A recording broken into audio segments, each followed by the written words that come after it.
No jardim, Jesus Cristo clamava. Mateus capítulo 6, versículo 5 até o versículo de número 8.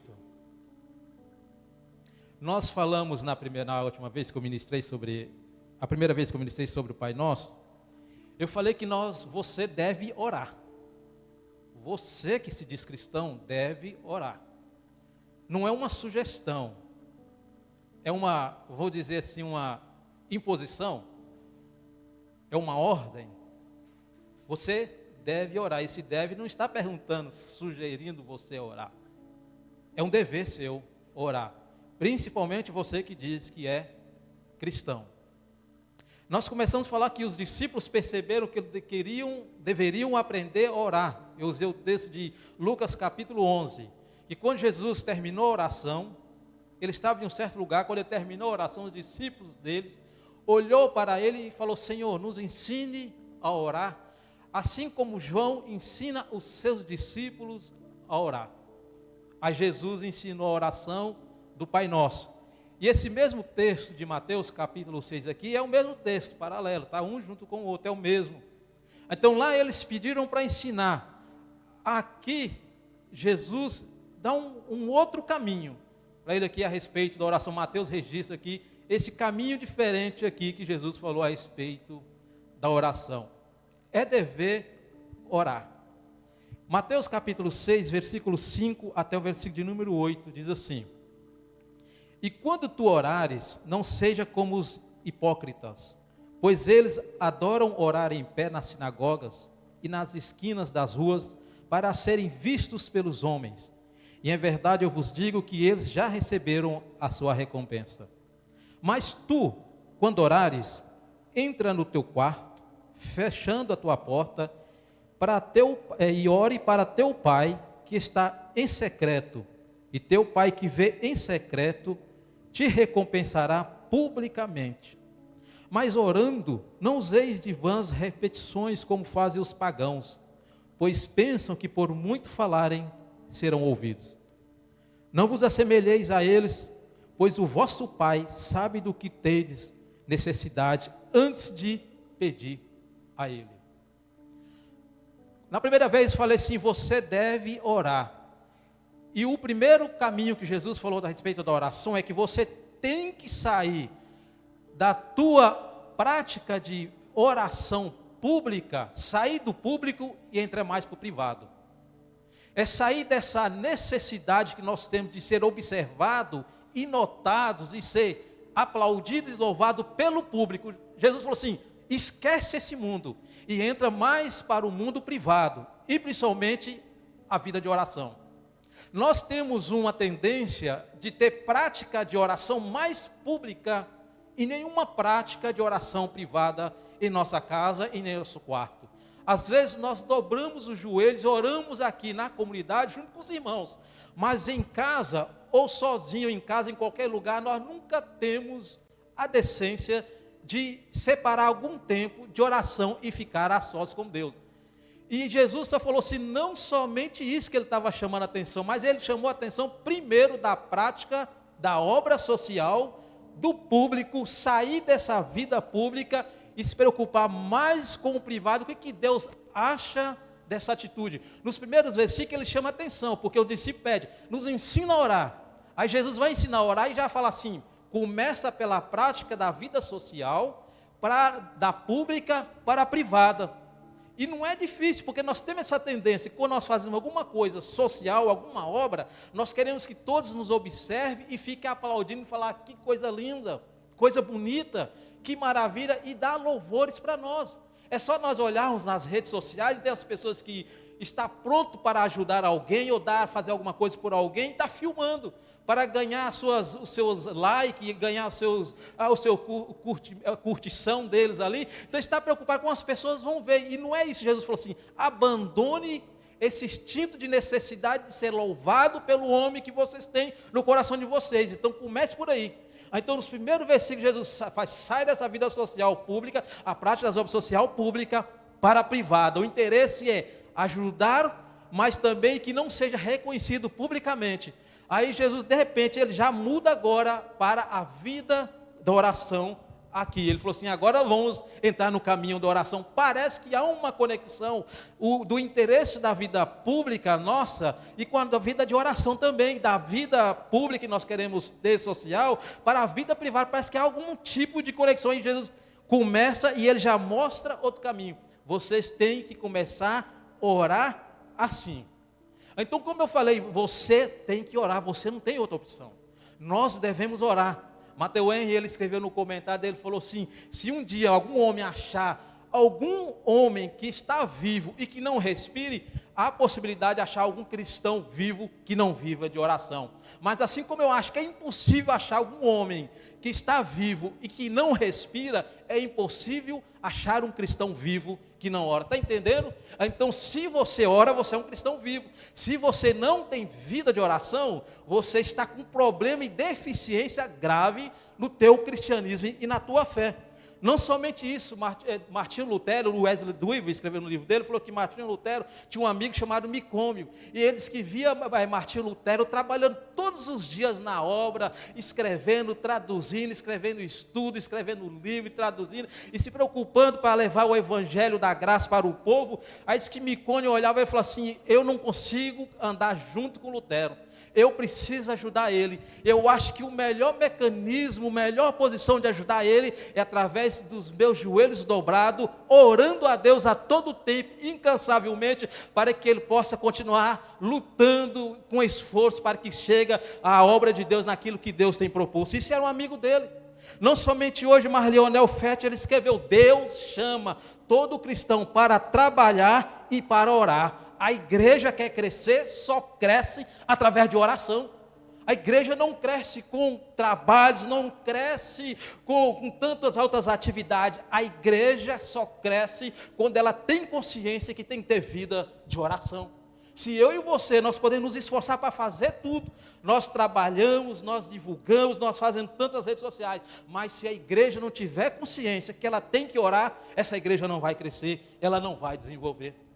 E Jesus já chega falando no versículo 5, quando vocês orarem, não seja como os hipócritas, pois eles gostam de orar publicamente, nas esquinas, nas sinagogas, onde todos possam ver, e eu falo a verdade de vocês, eles já receberam a recompensa. Então você vê que Jesus já parte aqui do pressuposto que eles oram. Ele já falou, tem que orar, eles querem orar, então parte do pressuposto que eles têm prática de oração. Quando vocês orarem, ore assim. Então, com certeza, por eles ser judeus, ele tinha prática de oração. Com certeza, por causa deles ser judeus, para o contexto religioso, eles oravam sempre, todos os dias. Então, Jesus já sabe, vocês têm um hábito, só que eu não quero que esse hábito de oração sua seja um hábito errado. Tem que andar para um outro caminho, eu vou apresentar vocês. Então, eu quero partir também, dessa manhã, que do princípio que você já tem consciência que você ora, e que você deve orar, e que você ora todos os dias. Assim como Jesus tinha essa consciência, partiu desse princípio que eles, quando iam orar, então quer dizer que eles tinham essa prática, eu quero crer que nós aqui essa manhã, que temos prática de oração, e aqueles que não têm, vai passar a ter prática de oração, principalmente a oração privada na tua casa. Porque não adianta eu exercer o meu tempo, gastar o meu tempo, investir o meu tempo, simplesmente na oração na igreja no domingo. A oração de maior valor, a oração mais eficaz, começa por aquela que você tem no teu privado, no teu quarto, você e Deus. Porque lá, você não há possibilidade alguma de você ser mentiroso, ou você ser hipócrita, ou ser um falso cristão. Lá você tem que ser você mesmo, e está só você e Deus. Lá você tem que ser aquilo que você é. Então é com esse tipo de oração que Deus cobra e exige de cada um de nós. É isso que Jesus está nos ensinando. A oração privada, meus irmãos, isso é muito importante. Porque eu falei na última vez que a oração pública, nem tudo a gente pode falar na nossa oração. Nem tudo que está aqui em público, eu não posso orar publicamente, falar tudo, porque tem coisas que é só reservado ao meu coração, que cabe simplesmente só a Deus saber. E isso que eu não posso fazer no público, eu posso fazer no privado com Deus. Lá, aqui eu posso falar das necessidades minhas, eu posso falar de algumas coisas, das minhas lutas e interceder. Mas naquela hora que eu estou sozinho com Deus, no quarto, só eu e Ele, eu posso falar das minhas dúvidas, das minhas dificuldades, das minhas revoltas, das minhas mágoas, das minhas tristezas e das minhas decepções sem problema algum, porque só eu e Ele que está naquele privado. Agora, se eu não ter essa prática de oração privada, em abrir um coração para Deus, meu irmão, a nossa oração é uma oração religiosa, vestida de um formalismo religioso, que não vai levar em lugar nenhum. Então, a prática de oração privada na tua casa é necessária, a tua vida depende disso, em nome de Jesus Cristo. Mas só que nós não gostamos de orar, porque ele falou, quando vocês orarem, não sejam como hipócritas, porque eles querem ser observados, eles querem ser notados, eles querem ser aplaudidos, e só por eles terem essa atitude, eles já receberam a recompensa. Até o versículo de número 12 aqui, até o versículo de número 16, essa palavra de recompensa aparece 7 vezes, e a maior parte dela sempre no contexto de interesse de receber recompensa do lado do homem, sempre interesse de receber recompensa do lado daqueles que estão observando, e poucas vezes está falando da recompensa que Deus dá para aqueles que têm prática de oração. Mas muitos de nós às vezes falam, nossa Senhor, eu não tenho tempo, não dá para orar, é muito corrido o meu tempo, é muito corrido o meu dia, se eu tirar 10, 15, 20 minutos de oração, é prejuízo, às vezes não dá, é muita correria. Meu irmão, Martinho Lutero também escreveu, ele falou assim que, eu tenho tanta coisa para fazer, tenho tanta coisa para fazer esse dia de hoje, que se eu não passar 2 horas de oração, eu não vou conseguir fazer nada.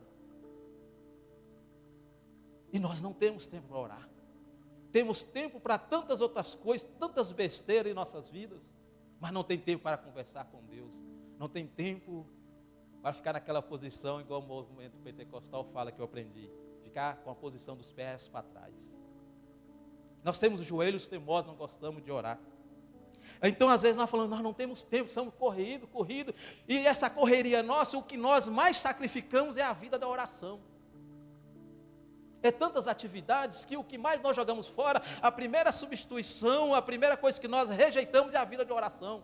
Eu falei que é uma coisa sutil nas igrejas, as reuniões de orações estão sendo sacrificadas, e isso é sutil. Vai surgindo devagar, vai abrindo exceção, como pensa que não, já foi embora. Assim também a tua oração privada também dentro da tua casa.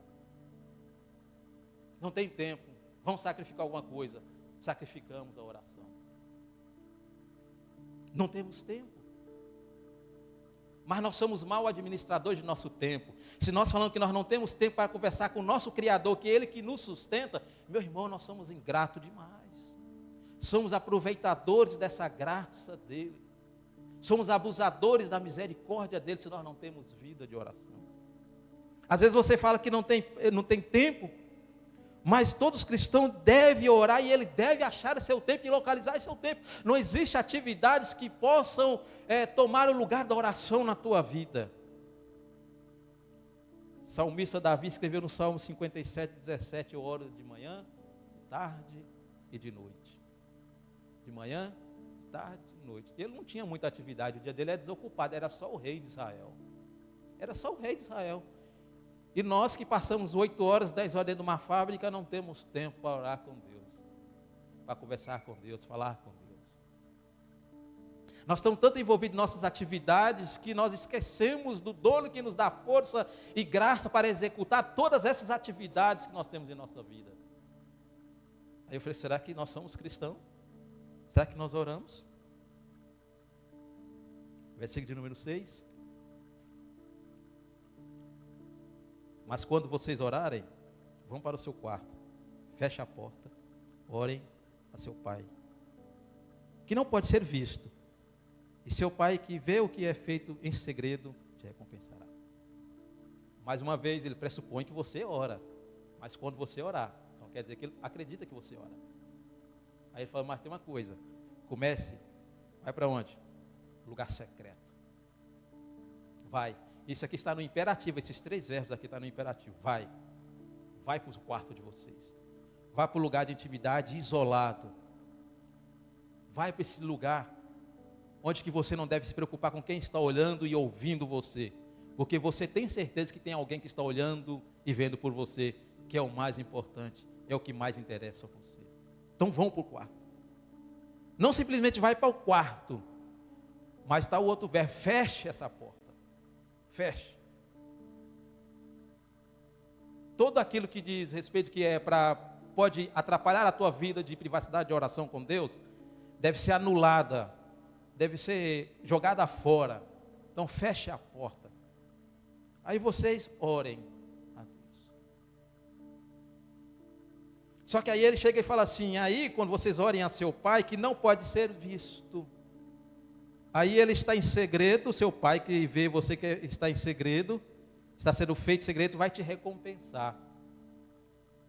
Aqui ele está falando que na oração, nem sempre você vai ver Deus, sentir a presença de Deus.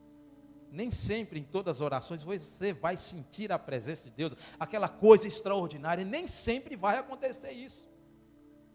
Aliás, você não vai ver muitas vezes nem o movimento de Deus quando você está de joelho dobrado em oração. Porque ele está falando assim, o seu pai que não pode ser visto, então não é notável.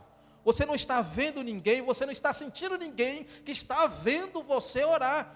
A experiência da oração é essa. Porque nós temos uma fé, uma fé que está sendo espalhada, complicada e difícil de introduzir ela biblicamente. Não tem nem como introduzir uma teologia errada. Falando que todas as orações nós sentimos e recebemos e estamos... Não, nem sempre. E aqui já está falando assim, o seu pai você ainda não vai ser visto.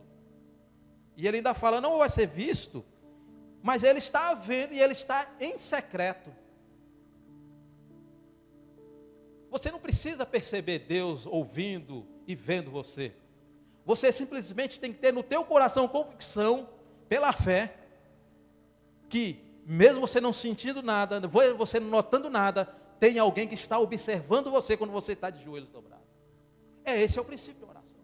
Não me interessa se tem alguém me assistindo ou não, se eu estou sentindo ou não esse Criador, Deus, o poderoso, me vendo ou não. Mas eu tenho certeza que Ele está me ouvindo, está me observando. É o que Jesus falou assim, ele não pode ser visto, e seu pai que está vendo em segredo, ele vai te recompensar, ele está vendo em secreto.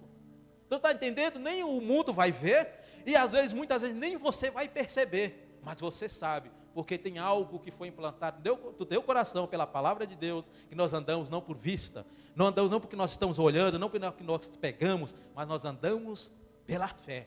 E a fé diz, nós devemos chegar com toda a confiança diante de Deus, sabendo que tem alguém ali pronto para nos ouvir e nos atender, e ouvir todas as nossas ansiedades e nossas necessidades. Então não precisa. Porque às vezes nós temos prática de oração privada errada, que nós dobramos o joelho, não conseguimos sentir nada, nós não vemos nada, não vemos nenhum barulho, nenhum movimento, nós levantamos e ficamos com raiva. Parece que Deus não está me vendo. Não é assim. É a prática da oração privada. Mas só que quando ele fala essa prática de oração que seu pai vê, não pode ser visto, e ele está vendo em segredo, ele vai te recompensar, ele também é parte do princípio de que você tem pai. Você tem pai. E é um pai que vê o filho quando está de joelho dobrado. Então eu acredito que todos os cristãos que estão aqui hoje, todas as pessoas aqui, têm consciência que são filhos de Deus. E eu pergunto, você é filho dele? E eu te faço a segunda pergunta, ele é seu pai, ele te reconhece como filho? Porque João no capítulo 1, versículo de número 12, diz que aqueles que o receberam Jesus Cristo, deu-lhe o poder de serem filhos de Deus, não nascido pela carne, mas nascido pelo Espírito. Então se você tem Jesus na tua vida, você foi transformado e é filho de Deus por causa dessa palavra. Mas se você dobra o joelho e não tem consciência que você é filho de Deus, que Deus é o teu pai, meu irmão, aí está complicado. Então você tem que dobrar o joelho sabendo que você tem um pai que está observando um filho que está precisando dele naquele momento, está precisando falar com ele naquele momento. Amém? Mas existe muitos que não têm pai por aí. Não, na verdade não existe ninguém sem pai. Não existe bastardo. Porque a Bíblia deixa bem claro, nesse mundo espiritual não existe filho bastardo sem pai. Existe que tem pai. Tem aqueles que andam com Cristo, que andam com Deus, que tem Cristo na tua vida, é filho de Deus. E aquele que anda em pecado e desobediência, a Bíblia fala que são filhos do diabo. Então não existe ninguém sem paternidade nesse mundo espiritual. Alguém é pai e alguém é filho de alguém. Aí eu me pergunto, nós somos filhos do Deus Criador através do sacrifício de Cristo na cruz. Mas isso tem que mostrar a evidência que Ele é nosso Pai, nós somos filhos dele. E uma das primeiras evidências é vida de oração e comunicação com esse Pai. Porque se não tem, essa paternidade está com dificuldade. Amém? Então é a segunda vez que ele pressupõe que eles têm vida de oração. E a vida de oração, a pessoa esse filho ele vai porque ele precisa de conversar com o pai. Ele precisa ter uma conversa com o pai, é onde que ele tenha intimidade, um relacionamento com esse pai. É onde ele fala com o pai e ele ouve o pai algumas vezes. A oração não é para, nós devemos ter a nossa vida de oração, não é para simplesmente pedir, mas principalmente para nós rogar a Deus misericórdia para transformar a nossa vida, mudar o nosso caráter, mudar a nossa personalidade. Um dia um homem foi e viu Deus, e quando ele viu Deus, ele falou assim: eu vou morrer porque viu Deus face a face, e ele não morreu, colocou o nome daquele lugar de Peniel, porque viu Deus face a face, e foi poupado. A vida de oração mesmo que nós não percebemos, nem sentimos Deus, mas a pessoa tem alguma coisa provocada no coração dele, que ele fala assim: a misericórdia de Deus está comigo, porque eu ainda permaneço vivo. Tem que nascer com esse sentimento. Quando sente a presença de Deus na vida da pessoa, ele nasce com sentimento simplesmente de morte, porque ele sabe que ele é miserável. Ele sabe que é um homem que precisa de Deus, ele sabe que é uma mulher que precisa de Deus, e só nasce em nosso coração quando nós tivermos vida de oração. Amém? A oração transforma, a prática de oração transforma, porque um dia um homem, ele estava voltando para a terra dele, ele mandou as mulheres, os filhos, os servos, os bens, atravessa, vai tudo. E ele falou: agora eu vou ali, desceu no vale de Jaboque. Jacó, Gênesis capítulo 32.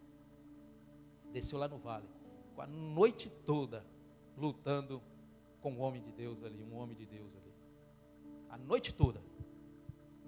E o homem me solta, ele falou: não vou te soltar enquanto você não me abençoar. O homem tocou na coxa dele e ele ficou manco. Ele falou: sabe por que você lutou com Deus? Você não vai ser mais Jacó, vai ser Israel. De enganador, traiçoeiro, agora você vai ser príncipe de Deus. Saiu machucado, mancando, mas saiu de um homem transformado, um caráter transformado, personalidade transformada. A vida de oração faz isso. Não me interessa como nós vamos levantar dela. O que mais nos importa é que na oração, nosso caráter, a nossa personalidade seja transformada pela graça e pelo poder e pela ação do Santo Espírito de Deus. Não me interessa se nós vamos sair machucados ou não, mancando ou não, não me interessa. Não me interessa se eu vou receber o que eu quero ou não. O que mais interessante é que nas nossas vidas privadas de oração, nós saímos pelo menos com um pouquinho de nosso caráter e nossa personalidade transformada. É isso que o relacionamento com o Pai faz. É isso que essa comunhão íntima com o Pai faz em cada um de nós. E quando a pessoa tem essa prática, isso faz falta, provoca saudade no dia que ele não faz. E no momento que às vezes atrasa, isso provoca e faz falta. Eu tinha um pai. Meu pai, eu tomava café com ele todas as tardes. Eu saía do serviço, passava todo dia, eu tomava café com meu pai. O Senhor recolheu meu pai. Isso é o que mais me dói até hoje, que eu nunca mais tomei café à tarde com meu pai. Meu pai foi, o Senhor recolheu, eu nunca mais tomo café com ele. Isso é com Deus também. Sinta falta quando você não faz. Não leve isso como normal quando você não ora e não passa mais um dia, 2, 3 sem orar, e como se isso fosse normal. Não aceite isso na tua vida.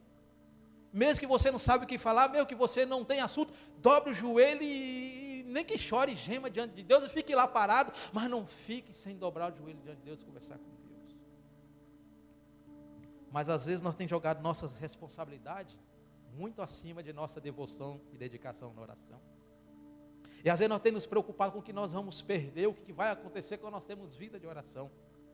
Um dia uns 120 príncipes convenceram o imperador, o rei, e 2 presidentes, conseguiram convencer o imperador para que, rei, a partir de agora tem que ter um decreto que o senhor deve assinar, que quem orar a outros deuses e não venha conversar e orar com o senhor, deve ser penalizado e com pena de morte. E o homem foi e assinou isso.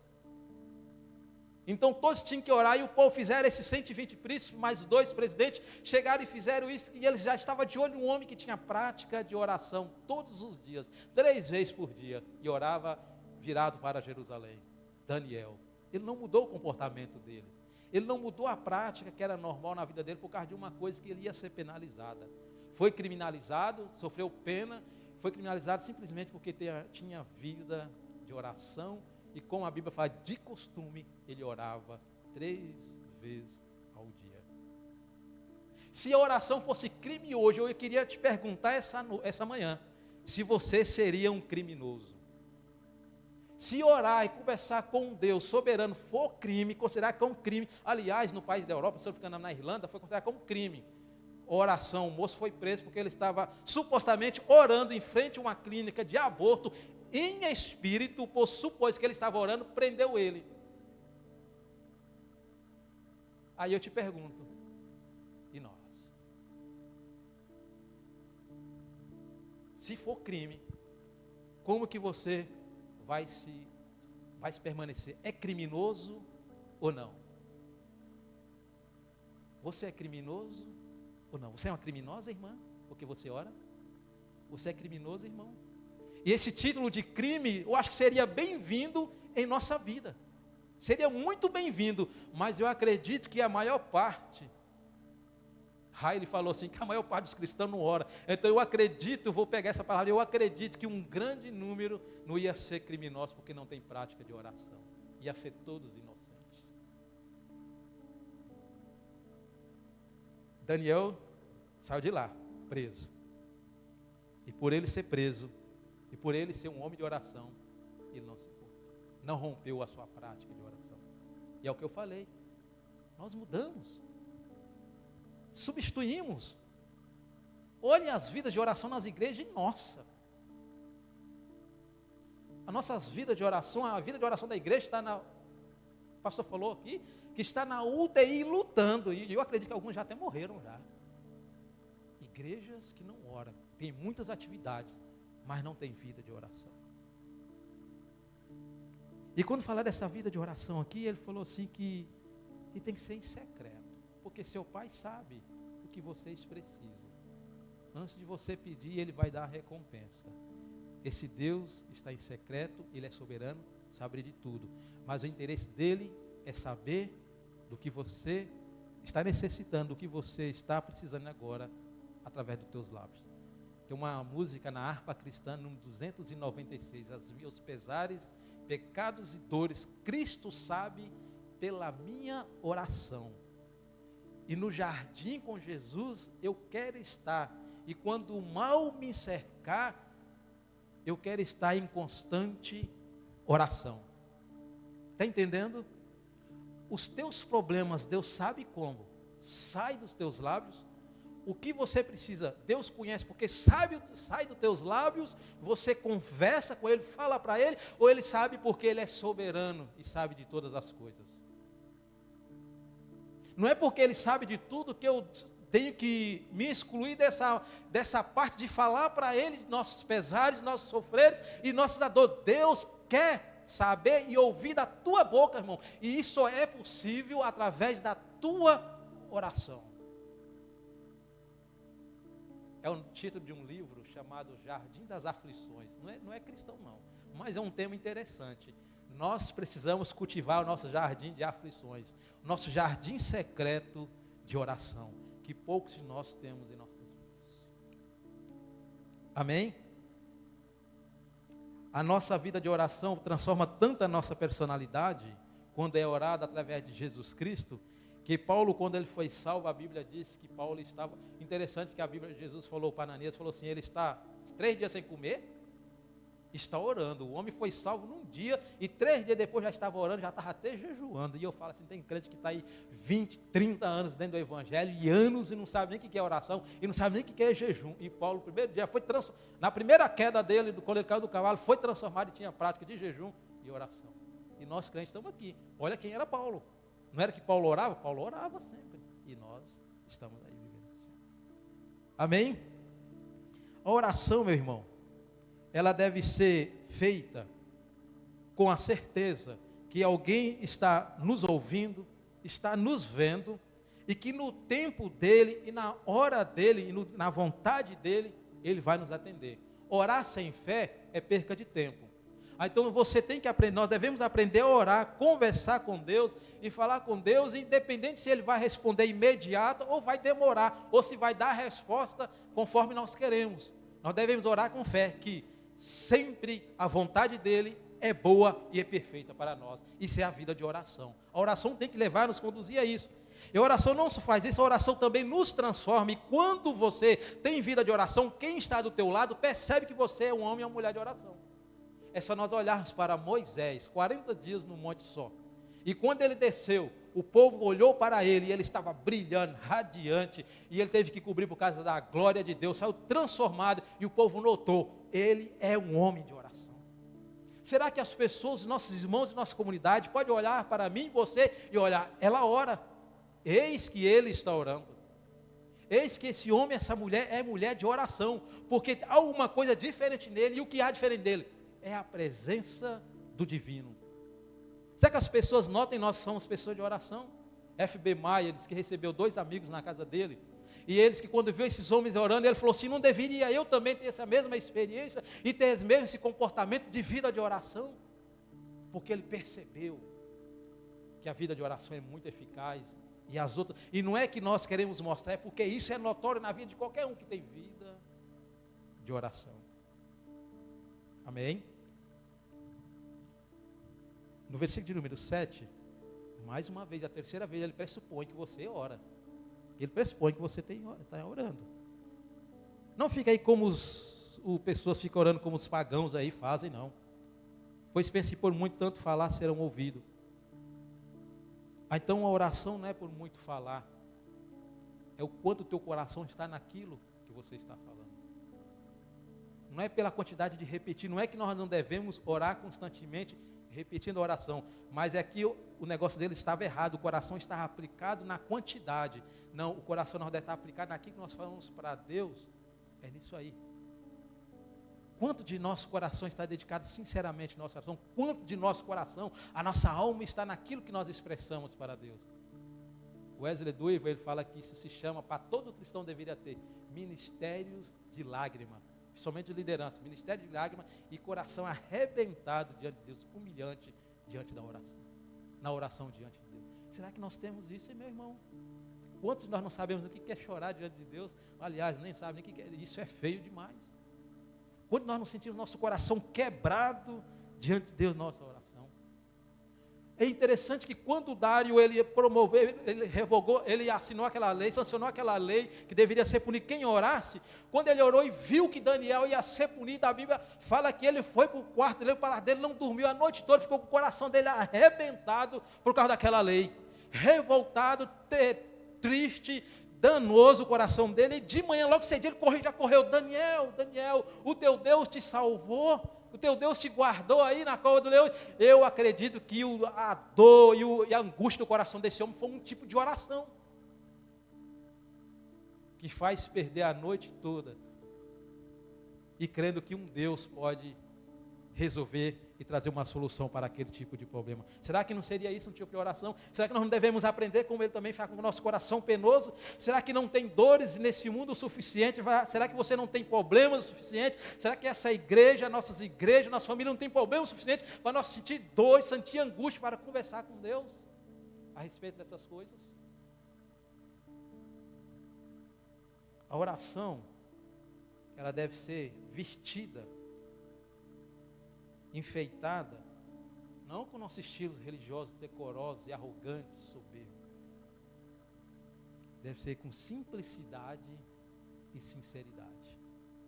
Porque quando nós oramos em público, nós expressamos as palavras de português tão bonitas.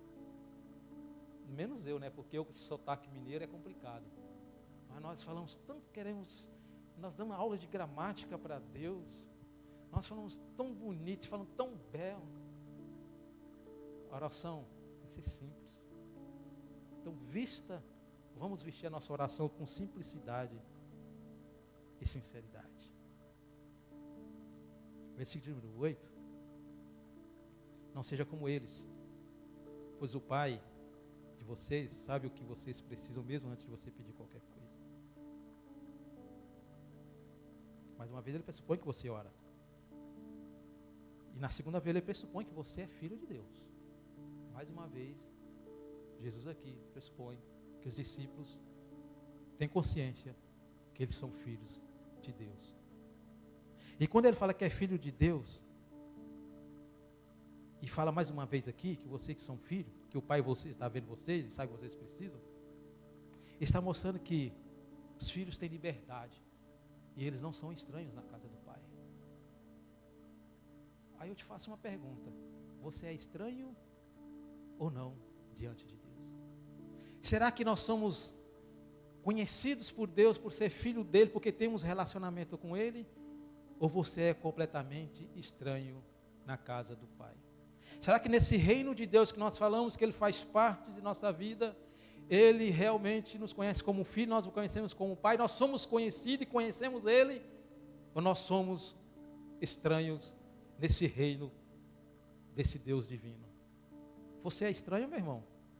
Porque se você tem um sentimento que você é estranho diante de Deus, eu acredito que está com problema na tua vida de oração. Se eu me sinto estranho diante de Deus, eu confesso que estou com problema no meu cristianismo, na minha fé. Eu não sou estranho na casa do meu pai, eu não sou estranho na casa da minha mãe, mas eu tenho liberdade para entrar e fazer o que eu quiser. Invadir a geladeira, pegar o que eu quiser. Eu tenho liberdade porque é a casa do meu pai, é a casa da minha mãe. Mas aí eu pergunto, você tem liberdade?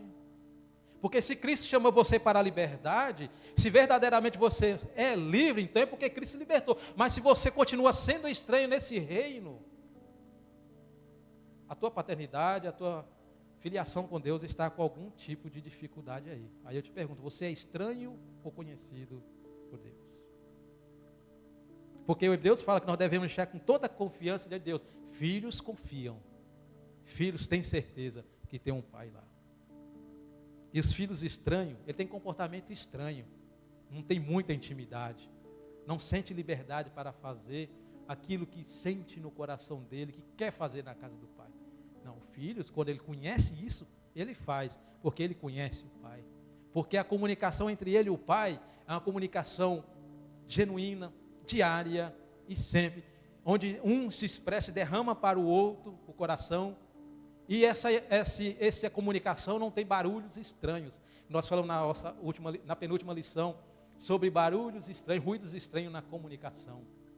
Mas às vezes tem gente na comunicação com Deus, tem ruídos estranhos, os problemas, as lutas, os interesses, tantos outros interesses nesse mundo aí, está sendo ruído na comunicação com Deus. Está substituindo. E esse ruído está fazendo essa comunicação ficar mais estranha diante de Deus, porque está substituindo, está superando o volume e qualidade e a dedicação desse tempo. Aí eu te pergunto, você é estranho diante de Deus? Você conversa com esse Deus? Amém? E às vezes esses ruídos, essa comunicação estranha está vindo como? Os nossos interesses e a nossa arrogância de coração. Vem 10 leprosos gritando atrás de Jesus, mas um só volta para agradecer. E esse era estrangeiro, samaritano. E os 9 judeus foram ingratos. Então, oração tem que ter gratidão. Tem que ter gratidão na oração. Não interessa as outras atividades. Se você não tiver gratidão e vida de oração com Deus, a tua fé está com problema. Amém, irmãos? Um comentarista, eu quero concluir lendo aqui, o comentarista Murray escreveu, falou assim, perguntou, qual é a razão de milhares de obreiros ou cristãos no mundo não terem grande influência? Nada menos que isto, falta de oração. Não há outro motivo senão o pecado da falta de oração. Isso é a causa da falta de uma vida espiritual poderosa. Por que às vezes nós pregamos, ensinamos, cantamos e parece que não acontece nada, trabalhando não acontece nada? Será que tem vida de oração? O pecado da falta de oração nós estamos praticando? Será que esse pecado de falta de oração em nosso meio não está estendendo demais? na minha vida não está estendendo demais. E aí nós perguntamos, por que eu tenho tanto desânimo na minha vida? Por que minha vida espiritual não anda, não desenvolve? Por que meu trabalho não prospera, não anda, não desenvolve? Meu ministério, será que não é vida de oração que está em falta na tua vida? Se sua vida de oração a sua vida de oração é uma revelação clara de quando você é uma pessoa de Deus. Você jamais será mais importante aos olhos de Deus do que sua vida de oração. Nós nos preocupamos em falar muito de Deus, falar das coisas de Deus, mas nos preocupamos menos em falar com Deus. Tem um comentarista, esqueci o nome, que ele falou assim, tem gente que se preocupa muito em falar com Deus, não tem essa ousadia de falar de Deus para os homens, se você antes não falar com Deus dos homens, a respeito dos homens. E é isso que nós fazemos. Falamos muito de Deus para os homens e pouco dos homens para Deus. Não temos vida de oração. Mas eu quero conscientizar você, nós igreja, ainda há uma esperança. Porque em 2 Crônicas, capítulo 7, versículo 14 diz, se meu povo, que se chama pelo meu nome, orar, se converter dos seus pecados, seus maus caminhos, eu lá do céu ouvirei a oração deles, sararei a terra deles, sararei eles, mudarei, transformarei a vida dele. Meu irmão, se eu e você temos problema na vida de oração, nós temos problema na nossa vida de oração, mas ainda há um fio de esperança. Ele fala que se meu povo confessar, orar, reconhecer e vier orar, Ele vai sarar a nossa vida. Quem sabe que não é isso que nós estamos precisando, Deus sarar a nossa vida. Se Deus deu essa palavra para nós, que 2 Crônicas 7,14, nós buscávamos, Ele vai nos curar, ainda há esperança para você, minha irmã. Ainda há esperança para você, meu irmão. Ainda há esperança para mim. Ainda há esperança para nós, igreja. Mas isso só vem através da vida de oração. Que Deus abençoe vocês. Em nome de Jesus. No jardim, Jesus Cristo clamava, quando